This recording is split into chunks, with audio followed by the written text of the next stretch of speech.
Okay, we've still got a few people just joining. Welcome to the virtual tour of St James's Park, which is going to be led by Greg Packman. And Greg, for those of you who don't know, is Senior Tree Inspector at Islington Council, and he's on the Executive Committee of the London Tree Officers Association.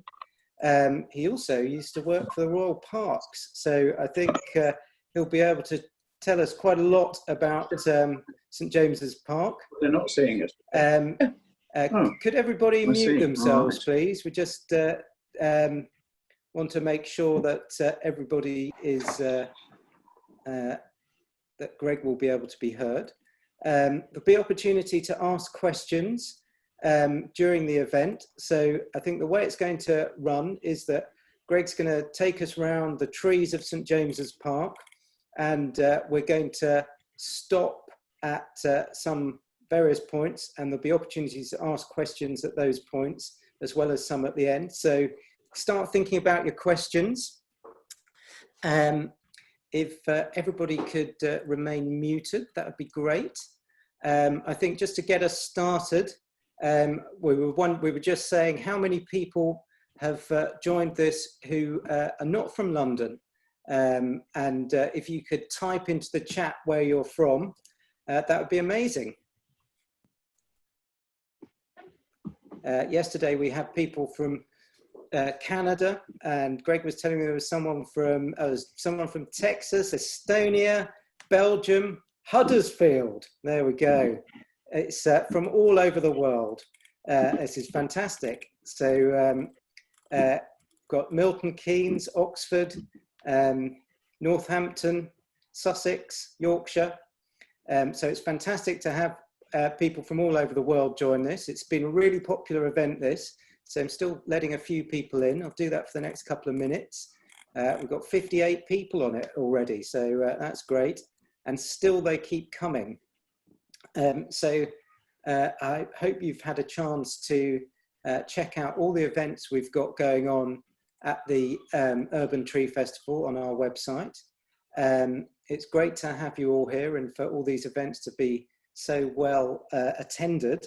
It's very exciting for us for what was a festival which used to carry on in London, and there'd be a few tree walks over a long weekend, but it's great to go international and also to have many more people attend these.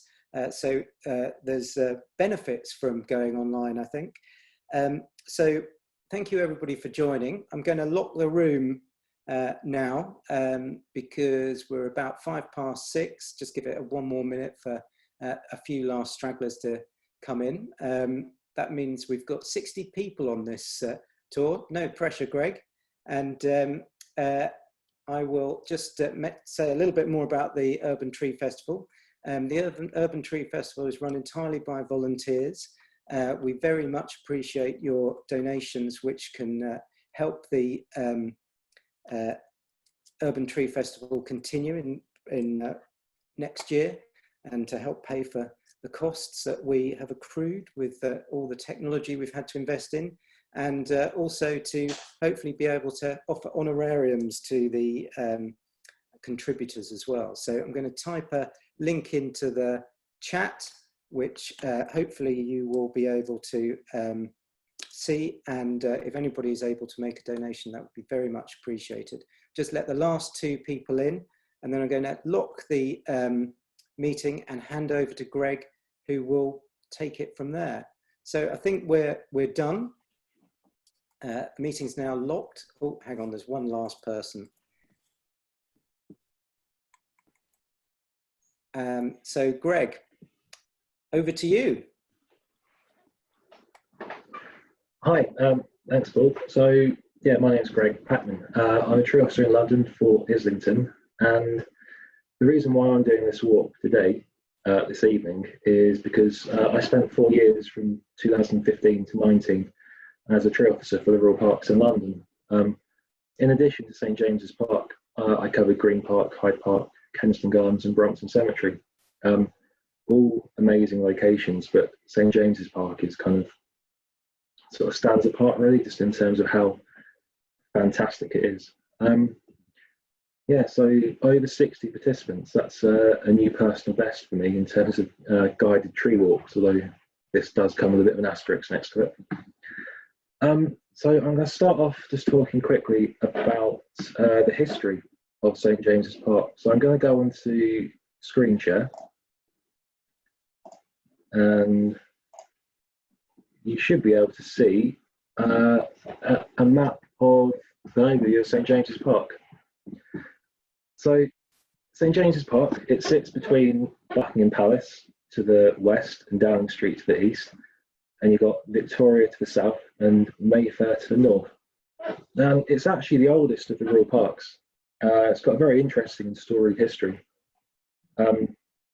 So pre-16th century, it started off as a remote, boggy, swampy marshland and a flooding water meadow.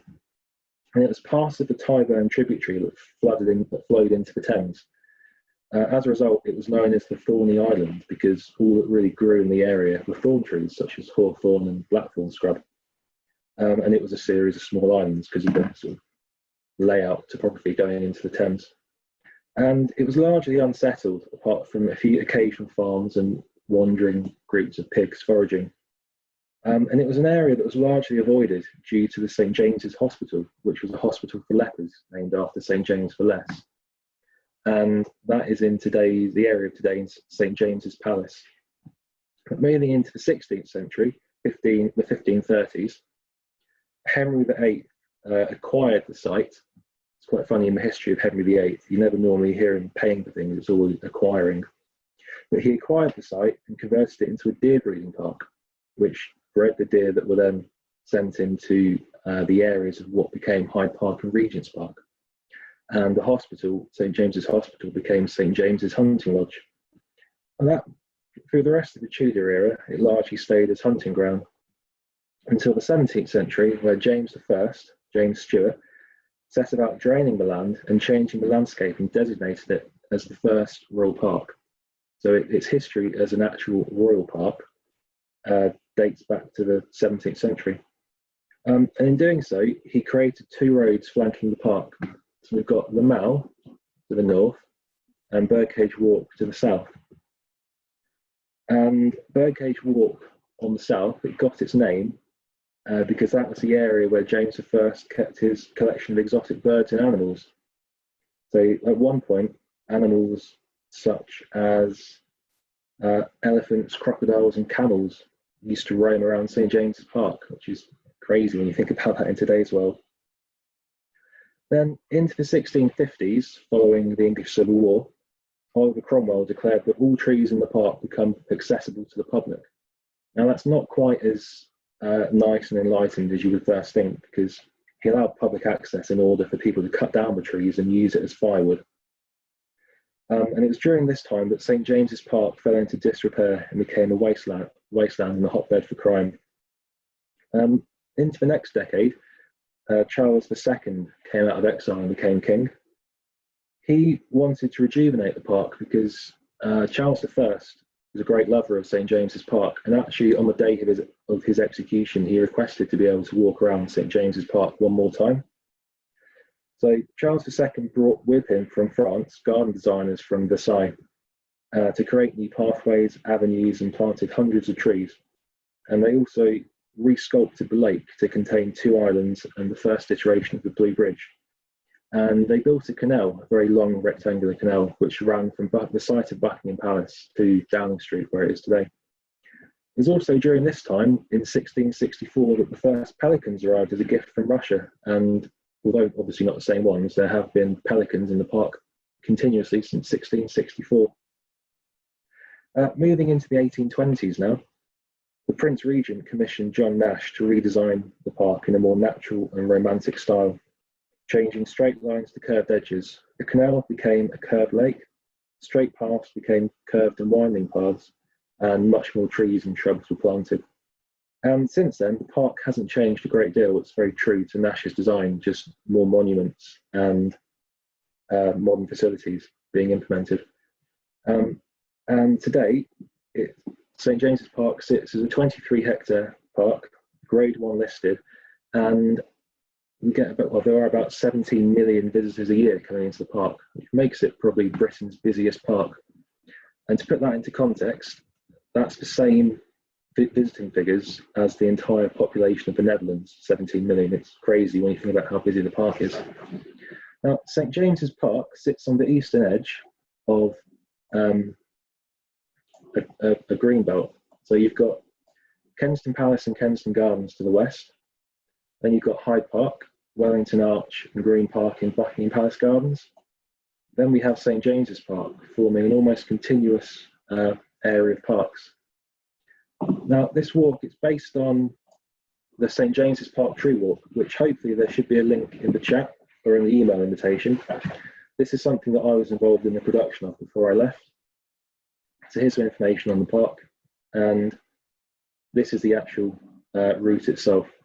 But because of the time, we won't be able to do all the trees, but I'll be putting out some of my favourite ones and some of the best stories behind these trees as well. So moving into the first tree, just down here in the bottom left. But before we go any further, if at any point, Paul, you need to jump in, feel free. Yeah, first tree up, we go to the Indian bean tree. So this is the Indian bean tree, also known as its scientific name, the Catalpa bignonioides, which is a really, really cool word to say. Quick bit about scientific naming. A lot of people find it quite intimidating because the words are long and complicated. My top tip is to break it down into syllables. So bignonioides, 12 words, 4 syllables, 3 letters per syllable. Bignonioides. And I'm far too self-conscious to do this now on Zoom, but if you sort of shout out the word like you would a Harry Potter spell, it makes it much, much more memorable and easier to recall. So the Indian bean tree, it's a bit of a misleading name because it's not from India and it doesn't produce beans. It's actually from the southeastern United States. And the beans are actually the seed pods, which just look like elongated runner beans. So this tree, it predominantly grows in the southeastern United States on the riverbanks. And it produces a really amazing flower, which I'll show you a picture of. It's a foxglove-like flower, very similar to the horse chestnut flower. On a structure known as a panicle, that's the botanical terminology. And you have these amazing white trumpet-like flowers with purple specks and then yellowy orange anthers. And they sort of come up in sort of June, July time, and they're absolutely stunning. But also, the bean part of the name comes from bees, which is these seeds, these sort of long dangling seeds, which people seem to assume are edible because they look like runner beans, but they won't poison you, but they're definitely not for eating. One of the really cool stories about this tree is that in the southeastern United States, the Native Americans knew that a moth buried its egg in these seeds, and then those eggs developed into a larvae, and then the Native Americans would come and take that larvae and they would use it as a bait for fly fishing. So it's got some really cool and interesting stories behind it. But in today's world, we pretty much plant this tree for its ornamental interest because of the amazing flowers.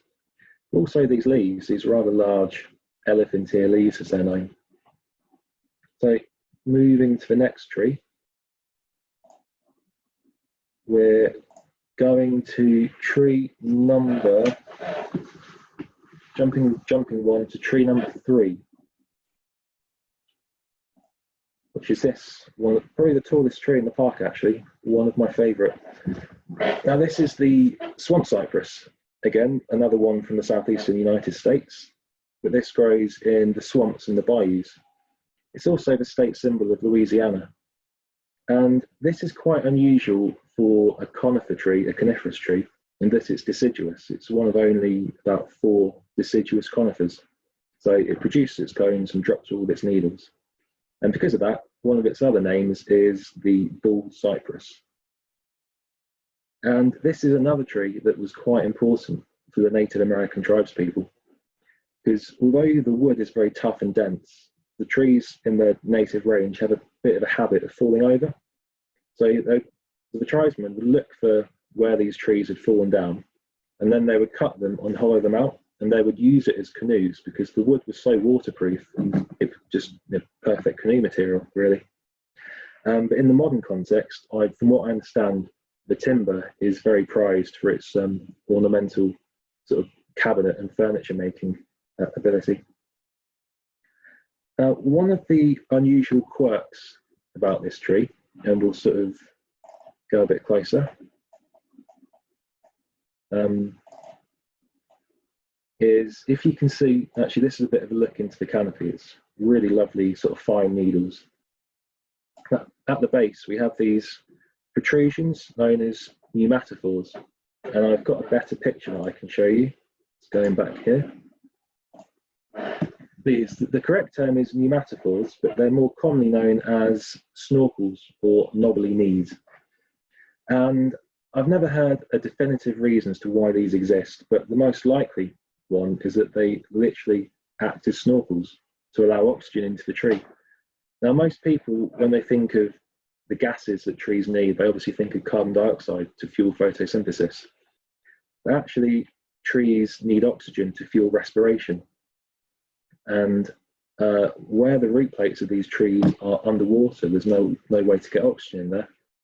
So these come up above the water, and then they're sort of quite soft tissuey, so they actually allow oxygen to come in and fuel respiration.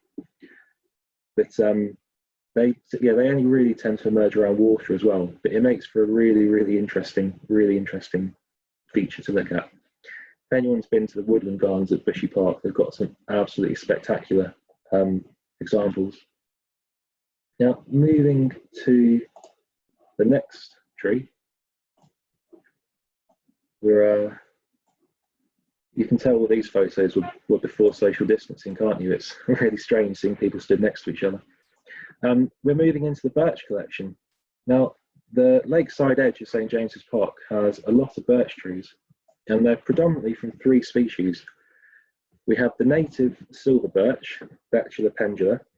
We have the Himalayan birch, the Betula utilis, and we also have one of my favourite ones, the American paperbark birch, Betula papyrifera.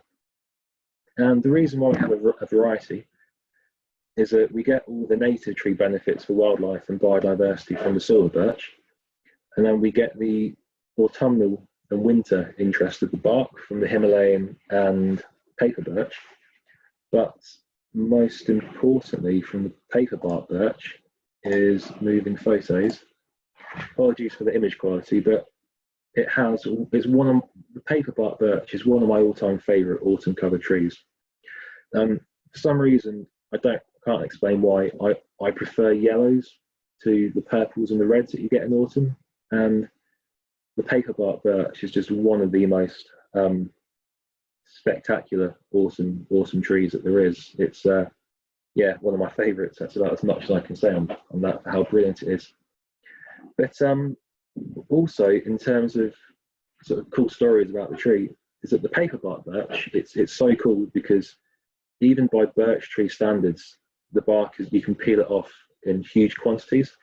And again, the Native American tribespeople would take the bark and they would pulp it down with water, and then they would sort of mash it up and use it as like a paste to coat and waterproof their canoes. So it also goes by the name of the canoe birch as well. Now, before I move on, I'll talk about what's behind the fence. Useless fact for you, this barrel top fencing is almost unique to the rural parks. You don't tend to see it many other places. So quite often when I see a picture of the rural parks in the papers, I can work out it's rural parks because of this fencing. That's top insider knowledge for you. But just moving here, we can see all these wildflowers. Now, something that's happened a lot more in the past sort of 4 or 5 years is the rural parks have really gone to town on adopting and implementing a pollinator strategy. So across that belt from Kensington Gardens to St James's Park, they invested a lot of time and effort in restoring wildflower meadows. And in St James's Park, it's not a great deal of space and it's so busy, but actually the area between the fence and the lake is perfect for putting down wildflower turf. So although St James's Park is sort of famed for being a high horticultural park, around the lake and in some other areas, it's just full of wildflowers now, which is a really amazing kind of cultural shift as well, given how some of these traditional parks used to be very close known. Now, next tree is not actually on the map. I'm cheating a little bit here, but we're going to this sort of crossroads here, and it is this tree. This is a bit of an unusual one in the modern context. Just zooming in a bit. It's a smooth-leaved elm, almost carpinifolia, and it's unusual because, well, it's quite well known how many trees were lost, sadly, to Dutch elm. And one of the reasons that I really like this tree, well, it's a lovely tree, full stop. But this tree was actually taken from a cutting from a tree that was growing in a hedgerow in Bedfordshire. And I found out from the person who planted it that the actual tree was about 4 miles from where I grew up. So it's got a bit of a personal connection to me as well. But elm trees are quite historical significance to the rural parks. Before the 1970s, St James, Hyde Park and Kensington Gardens were full of mature elm trees, which has sadly all been lost. But this one, it's a really wonderful little tree, and it's one of my favourites. And also, in this area by that crossroads, we've got a collection of hawthorn trees, so the native hawthorn and some ornamental varieties. And you wouldn't know it unless you sort of knew the history, but across St James's Park and Green Park, there are quite a few species of hawthorn, which is actually a really important cultural throwback to that era of the Thorny Island. So there's kind of like a deliberate planting of these trees for that cultural legacy. And also, as we zoom in a bit here, this is for me, a really good bit of sort of visionary management, is that we've got the apex of these corners that are fenced off to stop people cutting across. And it's not being utilised by people. So what have we got here? More grass growing long, more wildflowers growing. So that's some of the really cool. I am very much biased that the rural parks are some of the best managed in the country, but things like this really sort of show some of the visionary management going on. So I agreed with Paul that we'd stop here for a second to have the first batch of questions, if anyone has any questions coming in. I think if it's put into the Q&A feature or the chat, then Paul's able to. Yeah. Okay, well, I'll pull out some questions. So, and I might spotlight the people if they'd like to. And if anybody's got a question, you can raise your hand in the chat and I can go straight to you. But there's a couple of questions. One is from Neil. He asks, why doesn't swamp cypress fall down in London? Now, I'm not quite sure what that's a reference to. I don't know if Neil wants to. I'm just going to maybe unmute you, Neil, and you can maybe ask that question. Yep. Thanks. Can you hear me?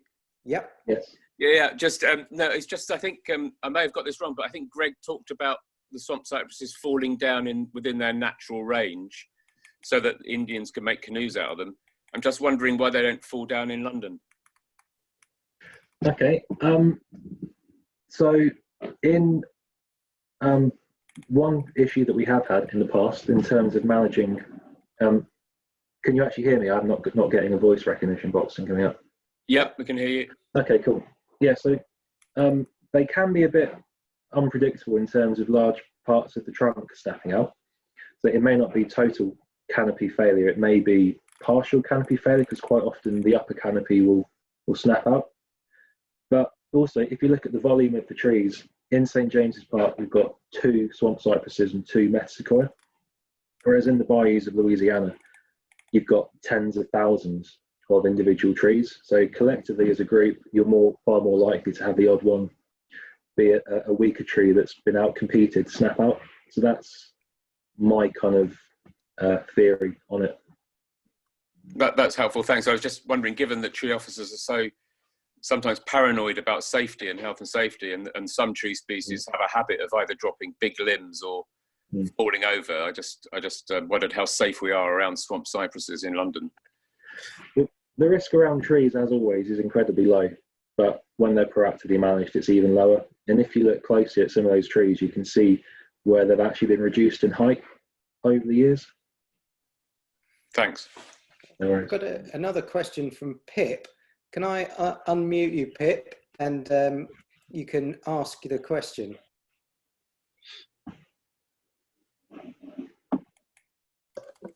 Pip? Yeah, it was basically in a period of time where there was tree planting in the park. Oh, what was it? I didn't hear the question, sorry. I didn't quite hear it. Was there a main period of time where there was tree planting in the park? Yeah, so there's been large sort of waves over the centuries. So most recently, the last big planting initiative was just after the turn of the century, the 20th century. So a lot of the London plains that we see now, especially along Birdcage Walk, were originally the 3rd Avenue in the double avenue of Green Park, which were dug up, transported by horse and cart over to Birdcage Walk and sort of planted en masse there. And since then, it's just kind of been almost spot filling. Following the kind of mess the park was in following Oliver Cromwell, there was a lot of sort of Versailles style planting for Charles II. And then in the 19th century under John Nash, there was a big wave of tree planting then. But because of the size of the park, and in order to get the trees to maturity, they can't have lots of big tree planting events. It was just those sort of odd patches over time. If we do one more, then I'll jump back into the next tree. Thanks, Pip. There's one from Maureen. Do you want to ask that, Maureen? Am I unmuted? Yeah. Yep. Yep. No, it was just a nice word you used for the flower type of catalpas and horse chestnuts. It began with P, pala something. Oh, panicle. P-A-N-I-C-A-L Okay. or L-E. I'll be coming back to that at least twice on the walk. Lovely. Okay. Thank you very much. Okay. Right. Thank you. If we save the questions for the next break, then I'll jump in at the next tree. I'll screen share.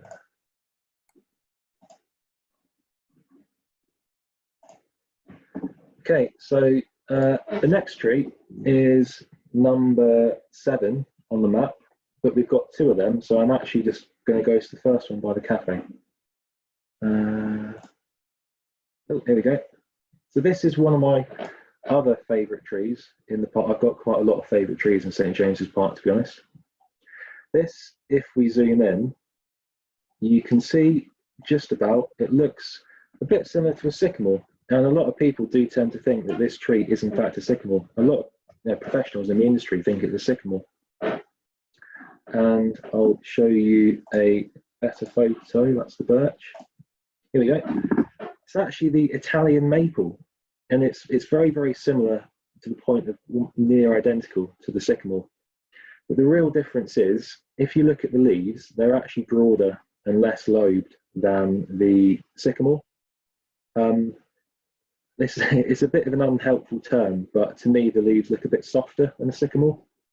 And also, quite a useful tip is that the sycamore tends to get the tar spot fungus growing on the leaf, which leaves these black spots on the leaf, sort of disfiguring it. But the Italian maple doesn't get that. But the biggest help, really, is the seeds. You see these amazing crimson coloured helicopters, samaras, just seeds. With the sycamore, they sort of start to emerge in summer and mature into the autumn, whereas the Italian maple, they come out at sort of the end of March, beginning of April, and they come out this really beautiful crimson colour. So if you see a sycamore with seeds on it in April, it's not a sycamore, it's probably going to be an Italian maple. We've got 2 in St James's Park, and there's a couple in Hyde Park and Kensington Gardens. They're wonderful, wonderful trees. I absolutely love them. I sort of put them in my sort of top 150 trees, really. They're just absolutely wonderful trees. I can't speak highly enough of them. And we've got another one, the second one, which is up by the Artillery Memorial. This lovely domed tree here. Sort of zooming in, you can see just this lovely green colour, nice sort of dome canopy. There's not really too much more I can say. I don't know any stories about this tree. I've not been able to I'm really fascinated by the sort of cultural history and folklore of trees, but never been able to find too much about the Italian maple. Fun fact for you about the mall behind us is that because of the naval history surrounding the mall, with the Admiralty building being behind us, all these lampposts along the mall have sort of naval monuments on the top, and every single one is different to the next. They're all unique. And these are all listed lampposts, they're listed monuments. So in the national context, when we look at the protections, I'm not going to go on a rant about this because that will take all the time, but the national context of tree protection, these lampposts have greater designated protection than any tree in the country, which that's something that I'm going to work on soon. It's something that I find really crazy. The Rural Parks is protected because of its status and a conservation area, but when you look at the national protection of trees compared to other things, it is just crazy. Right, here we go. So moving on, we're not going to a tree, but we're going to Horse Guards Parade. So this is, obviously there's no trees on Horse Guards Parade, apart from here.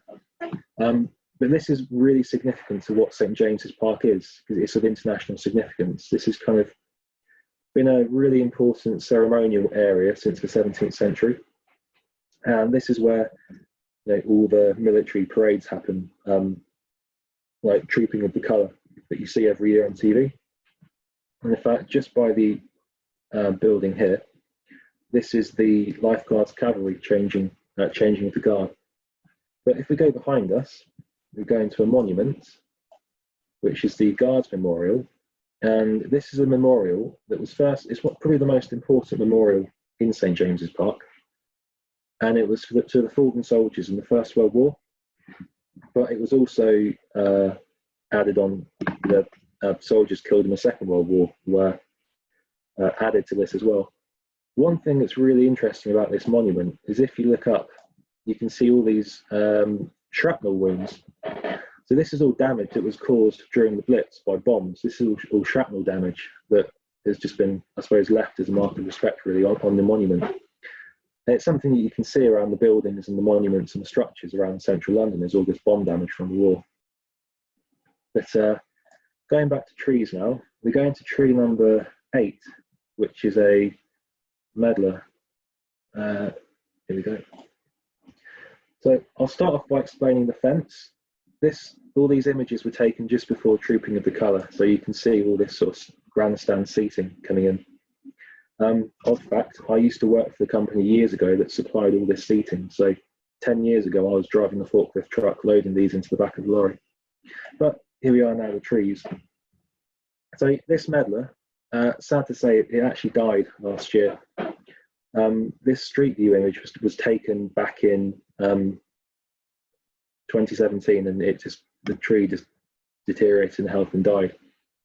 But the positive news is that there's a younger one just here that is going to be pruned and trained to sort of look like to try and resemble this one. Now the medlar is really interesting because it's believed to be a Roman import, I think, but it's a small and short-lived tree, but it was particularly favoured due to the fruit it produced. And I'll show you a photo of the fruit. So here's the flowers on the left and the fruit on the right. And this actually proved to be a really important food source because although the fruit is produced in time for autumn for harvest, you can't eat it when it's ripe. It has to be over-ripened, a process called bletting, where it starts to decay from the inside that allows it to become edible. And because of that, it became a really important post-harvest food source. But as was often the case back then, it was, because of its tanginess and tastiness, it was reserved for aristocracy and the common people weren't really allowed to have it. But nowadays it's a particular favourite for jams and jellies. Now moving on to the next tree. So this is number 10 on the map, and this is the Indian horse chestnut, which is one of I absolutely love this species of tree, it's wonderful. It's going to have to interrupt this guy at the bottom having a nap to show you the tree. This is basically the Himalayan Indian cousin of the more familiar horse chestnut. And it's becoming a more and more commonly planted tree because the familiar horse chestnut has had a really bad time with pest and disease. And it's basically being phased out because it's, in terms of planting, because it's not a sustainable tree to grow anymore. But we are favouring this tree, the Indian horse chestnut, because it's a bit more resilient to the pests and diseases affecting the common horse chestnut. But zooming in a bit, you can see we've got these familiar leaves like the horse chestnut. They're a bit longer, glossier, but then they don't get the leaf miner that affects the horse chestnut. And again, we've got these amazing sort of candelabra panicle flowers. They're quite common across trees, and they give a really wonderful sort of foxglove-like flower. One of my favourite things about the Indian horse chestnut, and we'll go back to the photos, is you get this absolutely beautiful purple leaf emergence when it comes into leaf in the spring. And then when the flowers come out, they come out with this, they look like a bunch of purple grapes, really. When you see an entire tree canopy coming out into leaf with that purple tinge, I can't really describe it, it's just so stunning, really wonderful. And also, it produces its own conkers, these seeds. They're a much darker colour than the familiar chestnut. But yeah, absolutely beautiful, wonderful. I can't, again, it's another tree that I can't speak high enough of. And it's, when you look at the troubles the horse chestnut has, this is a real positive that we can keep a very similar species going and get more benefit out of it. In the southwestern corner of Kensington Gardens, there's some mature trees, and they are absolutely brilliant. They're really wonderful trees. Now, moving back to the map, we're going down to tree number 11, which is the paperbark maple. There we go. This is another, well, I'm saying every tree on this map's my favourite because I basically pulled out my favourite trees in the park. But this is a really brilliant ornamental tree, the paperbark maple. Again, we'll have to disturb this lady having her lunch, but you can just about make out the rough texture of the bark. And it's got this amazing cinnamon colour. So if I go back to the pictures, so on the right, we've got something that's a bit unusual for maples, in that, think back to the Italian maple, that's very typical of the typical maple leaf. But this one, it's something called a trifoliate leaf. So here you've got the leaf stalk, or the petiole. So everything from this petiole is the actual leaf. These are individual leaflets. A bit like with ash, each compound leaf is one leaf made up of multiple leaflets. And also, if you sort of fold these leaves together, it actually resembles a maple leaf. But a lot of people might not guess it's a maple because of the leaf, but if you look further down, you can see you've got these leaves coming off in opposite pairs, very characteristic of maple. And the flowering structures, all plant families are based on flowering structure. And this tree will also produce those they're very classic sycamore helicopters. But what this tree is famed for and why it's planted is this peeling, appealing bark, cinnamon coloured bark on the left. People go crazy for this. They love peeling the bark off and taking it home. It's a wonderful ornamental tree. When I first came into the industry, you didn't see these trees as much, but they've really been on trend in the past sort of 10 years. It's from China originally, and there's actually now more specimens in cultivation than there are in the wild, because due to habitat loss, this tree is a bit threatened, unfortunately. Not sure where that noise has come from in the background. At this point, we're going to stop. Well, actually, it's 22, so I think I'll carry on with the rest of the trees, then jump to questions at the end. So the next tree up is number 12, the Pride of India, which is another wonderful, amazing tree. So this tree here, if we sort of zoom in,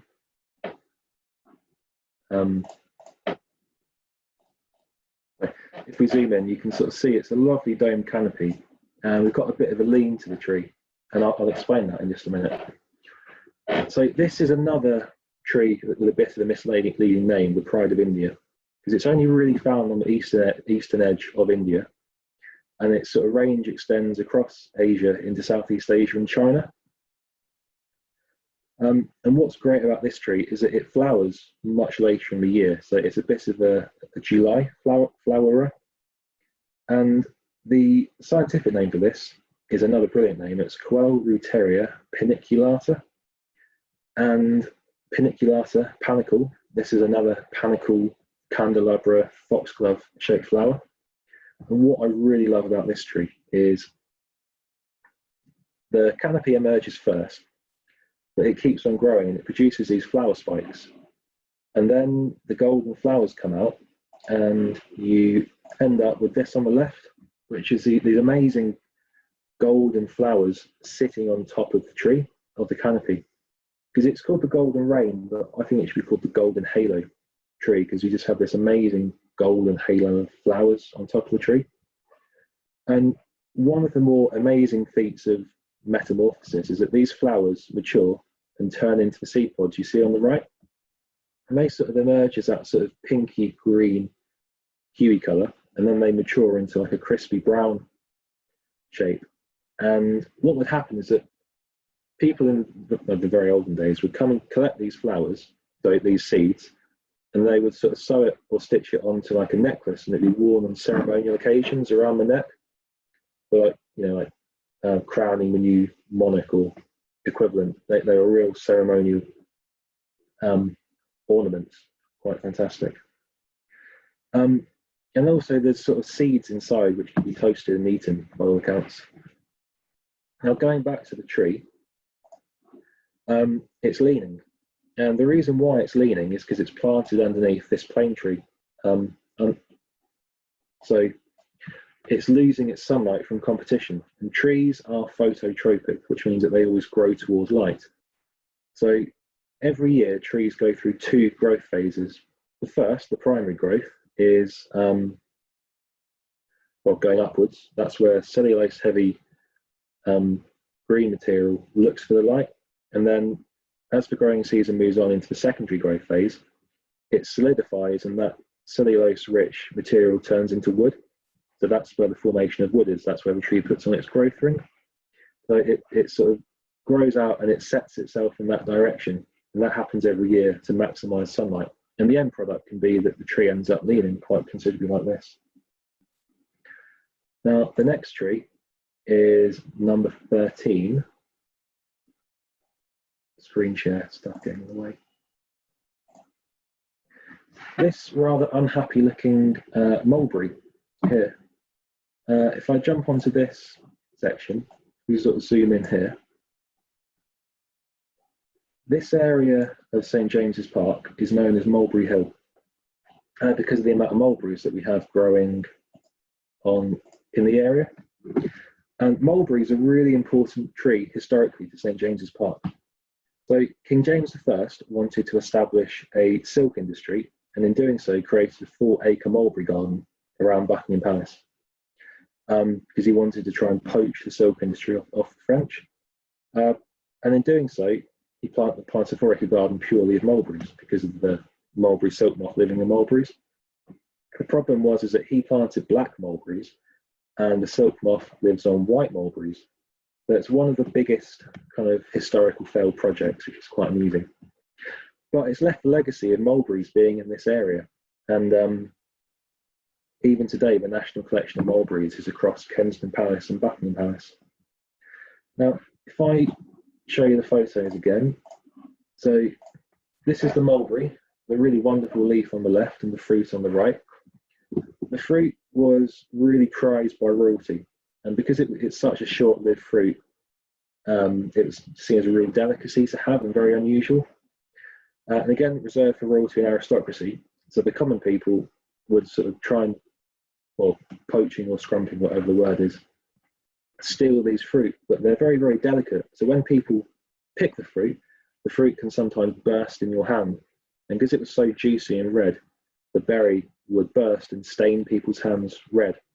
And that's literally where the phrase "to be caught red-handed" came from. It came from people stealing this berry, the mulberry.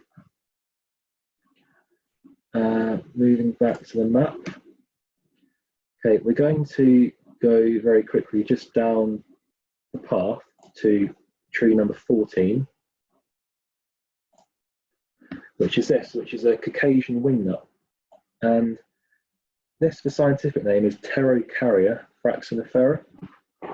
And the Pterocarya part, the genus name, that literally says what the tree is, because ptero means winged and carya means nut. So this is the winged nut tree. And if I show you the seeds in a photo, moving on. Oh, sorry, I forgot. Mulberry jelly is very nice. We've got this in our fridge. I completely forgot to mention that. Yeah, sorry, next tree. So these are the seeds, the winged seeds that hang from the wingnut. When you have a canopy full of these, it looks like green snakes hanging from the tree. It's really quite something to see. Wonderful, wonderful trees related to the walnut family. But one thing, when I do tree walks, I do quite a few St James's Park tree walks, I always ask people how old they think this tree is. Quite often people sort of say, 100 years old or 200. But actually, I know for a fact, because I know who planted it, this tree was planted in 1992, and it had been in a nursery for 10 years. So this tree is really tall, huge, but it's less than 40 years old. It shows how quickly trees can grow when they're in the right growing conditions. So moving on to the final tree, it's not a tree as such, but a collection of trees. And right, trying to get that with the tab. The plane tree. I can't talk about St James's Park without talking about the plane tree. So about 49% of St James's Park is London plane, which by today's standards is far, far too many in terms of species diversity and resilience of the tree. So in modern terms, we would never plant that many again, but we've inherited that legacy. We need these mature trees. The London plane is the archetypal urban tree, lining the streets of London, but it's also a fantastic landscape tree found in parks and avenues. So the plane trees of St James's Park, they border the entire park, acting as like a natural barrier between the park and the outside world. Not only does it filter pollution, it also gives a sense of location within the park itself, separating itself from the outside world. Now, the plane trees were planted extensively during the Victorian era due to their ability to withstand the polluted London air. And again, we're still seeing that legacy today. I'll show you another photo, which is one of my favourite plane trees. This is an amazing photo that I found on Google Maps. I love the colour of that bark, and also all those birds, that knobbly area. The one thing that people don't always realise with the plane tree is, you have these amazing, lovely leaves, which the pollutants actually stick to. This is a zoomed in image of that past one. But people don't think of the plane tree as like a flowering tree. But these are the actual flowers or inflorescences of the plane tree. When you see them in sort of March, April time, they're really, really stunning, really pretty. And it's this weird juxtaposition between an enormous plane tree and tiny little red flowers. Yeah, I think the plane tree has come to symbolise modern London, really, as well as the London parks. It's a controversial tree. Some people love them, some people loathe them. But while it's by no means the best habitat tree, it does an awful lot more for ecology than people give it credit for. It's actually its stature, its hardiness, its pollution absorbance, the shade, the water runoff it absorbs. It really makes it so valuable. And one other thing that the plane tree is famed for is its bark, which peels off in a very different way to the paper bark maple, which again is really quite a cool feature to have. So that's as much of the trees as I can do in the time. We've only got an hour, and I wanted to give at least 15 minutes, but we've only got 10 for questions. So I'll hand back to Paul, who can answer some questions on it. Hopefully when life returns to normal, whenever that may be, I'll be back out in real life in St James's Park doing more of these real life tree walks. So yeah, hopefully we can all go on one again then. Okay, thanks, Greg. There's quite a few questions coming in. I'll go back to some of the earlier ones. So first of all, is Carol Douglas. I'm going to unmute you, Carol. Maybe you could ask your question. Hi, can you hear me? Yep. I was just wondering, Greg, if you take the soil type into account when you're considering replacing trees?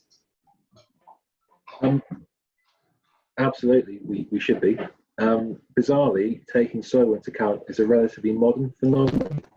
In years gone by, unless it was extreme soils, dig a hole, stick a tree in there, and hope for this. But with unless of course it was like a known ericaceous acid-loving tree. But nowadays, with urban soils as they are, and planting knowledge as it is, and I think before you even consider what species of tree you should be planting, knowing what the soil type is and what the soil condition is should be the absolute starting point before any tree planting is even thought of, to be honest. So yeah, it is happening more and more, but historically it wasn't really. Okay, thanks. Okay, I might, there's a couple more questions. There's one from Helen, but I'm going to go to one which is kind of related to Carol's question from Jamie. So Jamie, do you want to ask your question?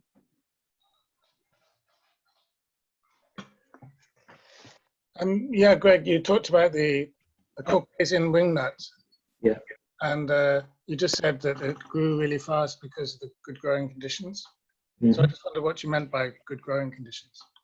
Okay, so what I didn't point out in the actual photo is that at the bottom there's a layer of wood chip mulch that's been put down. I think that tree naturally quite likes the soil conditions.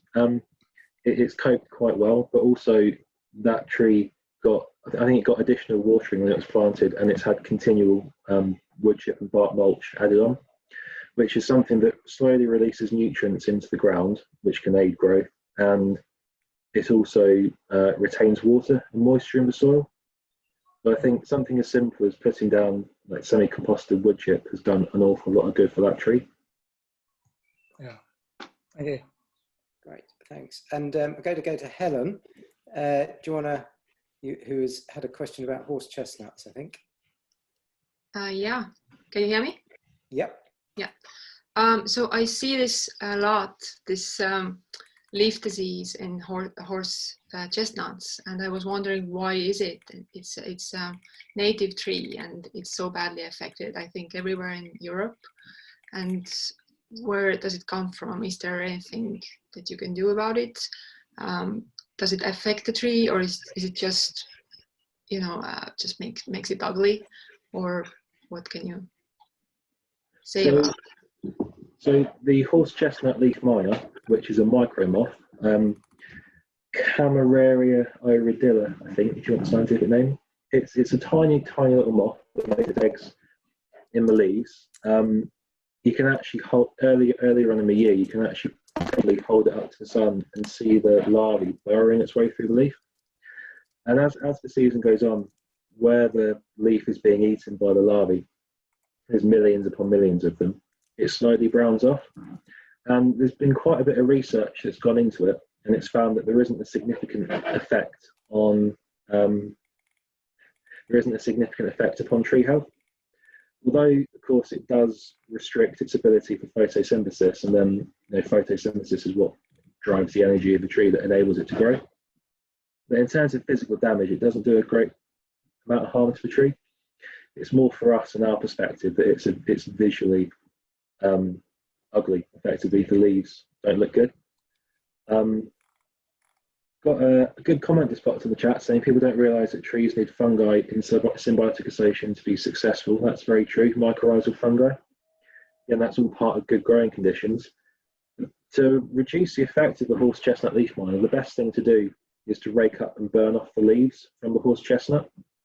We know that retaining leaves is good for recycling of nutrients, but where they contain a pathogen or an insect pest that can reinfect or colonise the tree every year, then we need to be removing those. And the trees that I know of where the leaves are raked up under the horse chestnuts seem to get less every year than trees where the leaves are left. Great, thank you. Andrew had a question about the royal family, which I thought was very interesting, which I missed out earlier. Yeah, okay, Greg. Yeah, I was just asking how much influence does the royal family have in the planting and management of trees in St James's Park or in the Royal Parks, both now and in the past. And the reason why I ask that is that we've been approached by the Duchy of Cornwall to run an urban tree festival event in 2021 in Poundbury, which is in Dorsetshire, and which, of course, has been heavily influenced by Prince Charles in its urban design and planning. Okay, so that's Andrew Stuck, who's the main organiser behind the Urban Tree Festival. Never letting an opportunity pass to promote next year's festival, it seems. Joking aside, they've all done great work in putting this together. So, in centuries gone by, we had like absolute monarchies and much more influential monarchies. They decided what happened in the park. In today's world, there's a bit of the famed story that about 10 years ago, the Queen decided that she didn't like the tulip display in the Victoria borders, which were in front of St James's Park.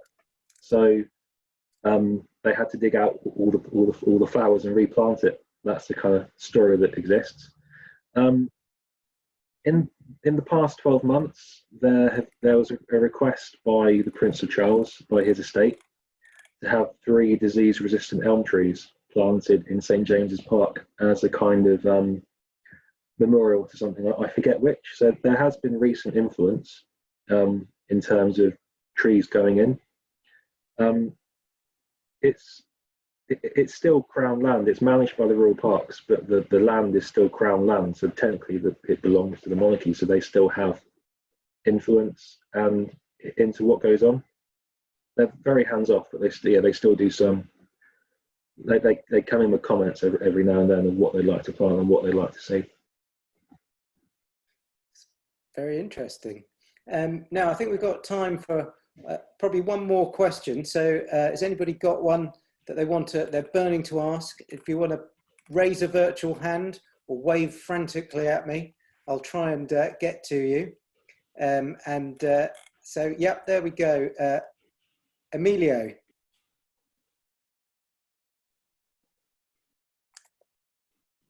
I can't unmute. Did you hear me? Yeah, we've got you. I am from Spain. Welcome. Madrid, Spain. And I want to tell you how the gardeners, how the conservation of the St. James Park, how the process of the conservation of the park, and how has changed in the different years. Sorry, so was that a question on how the conservation has changed over the years? Yeah. Okay, cool. Right, so in years gone by, St James's Park was almost purely influenced on ceremonial events and high horticulture, so mine grass and bedding plants. And we've still got some amazing bedding that goes on, some amazing tropical planting. A couple of years ago, we had pineapples growing in there. But as times have changed and the ecology side of it has become more, awareness has been raised on how important that is. Rather than having one thing or the other, they've actually done a really good job of keeping the ornamental high horticulture, but also blending in, not just sticking it here and there, but actually really making a prominent feature of the conservation work and the habitat improvement. So the 2 islands, there's a lot of conservation work going on there. And then where I showed those corner apexes with the long grass, there's been a lot of mowing relaxation going on. Yeah, so it's changed a lot, and they've done a lot more to bring in conservation work and wildflowers and such.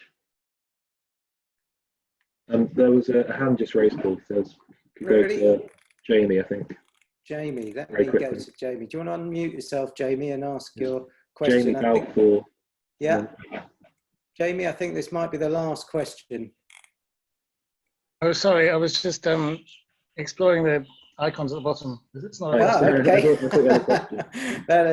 It's a Zoom faux pas. But anyway, have you got a question now that you got the floor? Well, I was still thinking about that question about the soil type, and if there's an acid-loving tree does it not grow on a sort of alkaline soil, or does it just grow less well? It grows less well, and well, from what I understand, it grows less well, and you need to continually top up the sort of ericaceous compost. One of the limitations on species choices, there's some absolutely amazing ericaceous trees that we weren't able to plant, that we sort of kept at places like the Isabella plantation in Richmond Park, because that was naturally acid-loving soil. So it was more a case of going with the soil that is there rather than trying to modify it too much, which is a bit of a shame because it means there are some stunning trees and shrubs that we missed out on planting, but they wouldn't have been at their best potential ultimately. Great.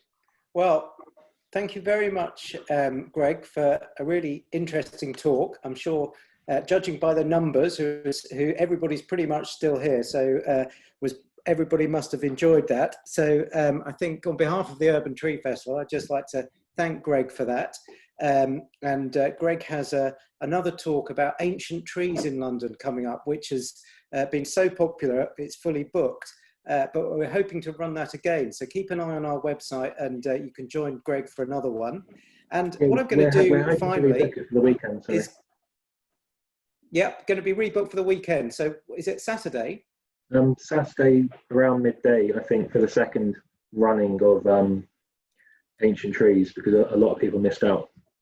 Well, there you go. You heard it here first. So we'll be posting the link up hopefully tomorrow. And I think as a sort of final thank you, I'm going to unmute everybody, and we can give Greg a good clap so we can hear everybody go, thank you very much, Greg. Unmute on Zoom. The feedback is tremendous. Strange and unusual experience. Turn it off. Thank you all, and I'm going to mute you all, and then I'm going to turn it off. But thank you all for coming. Do look out for other events. I hope you can join some more events in the next few days. We've got, I think, tomorrow, I've lost track of the days. It's been so exciting, but we've got at least 4 more days, if not 5, and a whole range of events and activities for you to get involved with. And everybody's saying thanks in the chat, Greg, as well. So yeah, brilliant talk. Thank you very much. And thank you all for coming. And see you soon. Bye.